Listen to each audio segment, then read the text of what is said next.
നമസ്കാരം. ML decoder എന്ന YouTube ചാനലിലേക്ക് ഏവർക്കും സ്വാഗതം. സംവിധായകൻ നാഗ് അശ്വിൻ തിരക്കഥയെഴുതി സംവിധാനം ചെയ്ത് പ്രഭാസ് നായകനായി തിയേറ്ററുകളിൽ നിന്നും വൻ വിജയമായി തീർന്ന ചിത്രമാണല്ലോ കൽക്കി.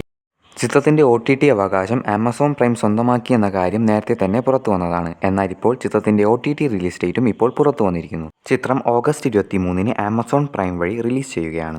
നിലവിൽ ചിത്രത്തിൻ്റെ കന്നഡ, തെലുങ്ക്, മലയാളം, തമിഴ് ഭാഷകളിലെ OTT റിലീസാണ് പ്രഖ്യാപിച്ചത്.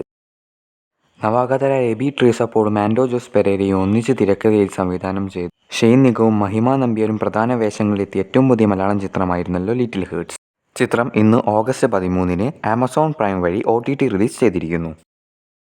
JK തിരക്കഥയെഴുതി സംവിധാനം ചെയ്തു കുഞ്ചാക്കോ ബോബനും സുരാജ് വെഞ്ഞാറമൂടും പ്രധാന വേഷങ്ങളിലെത്തിയ ഏറ്റവും പുതിയ ഫാമിലി ആക്ഷൻ കോമഡി എൻ്റർടൈനർ ചിത്രമാണല്ലോ ഗർ. തിയേറ്ററുകളിൽ നിന്ന് മിക്സഡ് റിവ്യൂ നേടിയ ചിത്രത്തിൻ്റെ OTT റിലീസ് ഡേറ്റ് ഇപ്പോൾ പുറത്തു വന്നിരിക്കുന്നു. ചിത്രം ഓഗസ്റ്റ് 20 ഹോട്ട്സ്റ്റാർ വഴി റിലീസ് ചെയ്യുകയാണ്.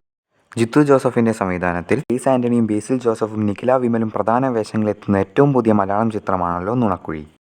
ചിത്രം ഓഗസ്റ്റ് 15 തിയേറ്ററുകളിൽ എത്തുകയാണ്. ചിത്രത്തിൻ്റെ ഓരോ അപ്ഡേറ്റും ആരാധകർ ഏറെ ആകാംക്ഷയോടെയും പ്രതീക്ഷയോടെയുമാണ് നോക്കിക്കാണുന്നത്. വർഷങ്ങൾക്ക് ശേഷം ജിത്തു ജോസഫ് കോമഡി ജോണറിൽ ചെയ്യുന്ന ചിത്രം കൂടിയാണ് നുണക്കുഴി.